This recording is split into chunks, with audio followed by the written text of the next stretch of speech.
नमस्कार दोस्तों। गौतम बुद्ध जी की प्रतिमाएं और अन्य कलाकृतियां तो आपने देखी ही होंगी। उसमें आपने बुद्ध जी को छोटे घुंघराले बालों में देखा होगा। पर अगर मैं आपसे कहूं कि ये उनके बाल नहीं है तो चौंकेगा नहीं। तो आज हम जानेंगे गौतम बुद्ध जी की एक अनोखी कहानी। तो बालों को अक्सर मानव के भ्रम का प्रतीक माना जाता है, इसलिए इन्हें अज्ञान का घास फूस भी कहा जाता है। इसी वजह से अक्सर हम मॉन्क्स को मुंडित सर के साथ देखते हैं। इतिहास भी ये बताता है कि जब सिद्धार्थ गौतम बुद्ध जी ने ज्ञान प्राप्त करने के लिए अपने राजमहल को छोड़ा, तब उन्होंने अपने बाल काट लिए थे।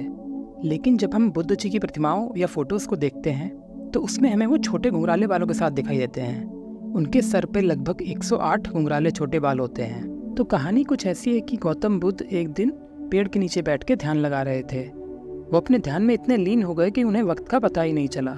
धीरे धीरे तपती सूरज की किरणें उनके गंजे सर पे गिरने लगी। उसी समय एक घोगा जमीन पे चल रहा था।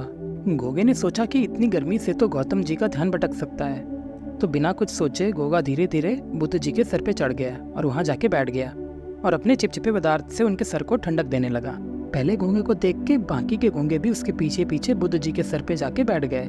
इस तरह उन सारे घोंगों ने उनका सर ठंडा रखा और उन्हें कई घंटों तक ध्यान में लीन रहने में मदद किया। परंतु इतनी गर्मी में सारे घोंगे सूख के मर गए। शाम को जब बुद्ध जी अपने ध्यान से उठे तो उन्हें पता चला कि उन्होंने तो अपने सर पे 108 घोंघों की टोपी पहनी हुई है, जिन सभी ने अपनी जान देके उनका ध्यान नहीं भटकने दिया। तो ये थी कहानी गौतम बुद्ध जी और 108 घोंघों की। अब कई लोगों का मानना है कि ये कहानी प्रचलित होना शुरू हुई इंटरनेट के दौर पे, पर उनके सर पे घोंघे होने वाली बात प्रकाशित की गई थी 1893 की एक बुक क्लियर राउंड और seeds of story from other countries में।